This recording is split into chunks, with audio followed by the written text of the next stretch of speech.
Hey everybody, Justin Bogart here again. So we just talked about what is a note and why the banks create these loans or these notes, and also how you benefit from being the note investor when you're collecting the borrower's payment.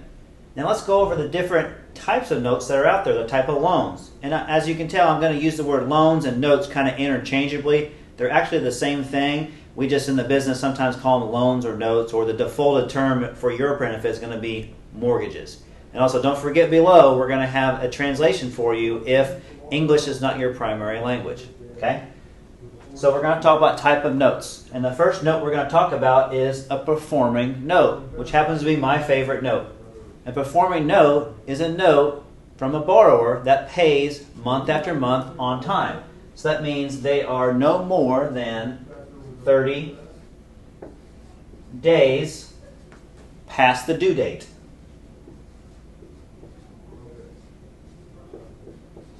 Okay? So the borrower is paying on their mortgage month after month, and they're paying their mortgage before the next due date. We call that a performing loan or performing note.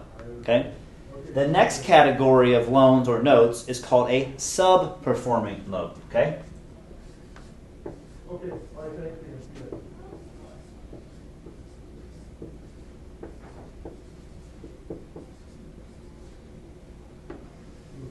Okay? Now, this is a limbo zone between sub-performing and what we call a non-performing, which I'll explain in just a minute. So a sub-performing loan is somebody that doesn't pay within 30 days. So it's from day 31 to day 90. That's how far behind they are. They're between 31 and 90 days. And you're probably wondering, why this specific? Well, because in a non-performing loan, which we'll get to in just a second, we cannot go through foreclosure until we reach that 91st day. So that what I call the limbo zone is a sub-performing loan. So that means somebody is still paying, but they're either 30 days behind or 60 days behind or 75 days behind, and they don't get all the way caught up. So they're in this zone we call the sub-performing category. The last category would be a non-performing loan. And it's exactly what it says. It's somebody that isn't paying and hasn't paid for a while. So this will be a non-performing. If I can write.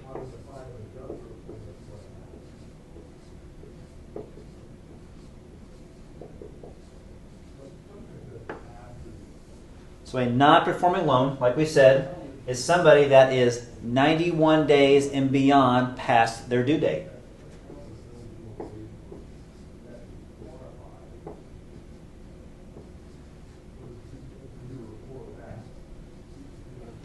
And so sometimes we find these loans that are not performing, and they are deeply discounted loans, which means you don't have to pay very much for that loan because obviously it's not performing, so it's not really passive income. And so those will be a little more challenging, and those require to be a little bit of an active investor, which we're going to talk about in the next episode here. And so those loans, like I said, will be at a better discount, a deeper discount. These loans will be at a little bit of a less discount, and these loans will be the least discount because they're performing, because they're paying on time. Now, what is that discount? Well, there's a lot of things about the value of a loan that we could explain, but we're not going to get into in this episode right now. But the idea is to explain performing loans is a loan that's paying within 30 days. A sub-performing loan is a loan that's paying within 31 to 90 days. And a non-performing loan is a loan that's paying after the 91st day and beyond. So they're actually not paying. Sometimes they get caught back up. For the most part, we just categorize them as a non-performing loan. So I'm Justin Bogart, and that was our little lesson on type of notes.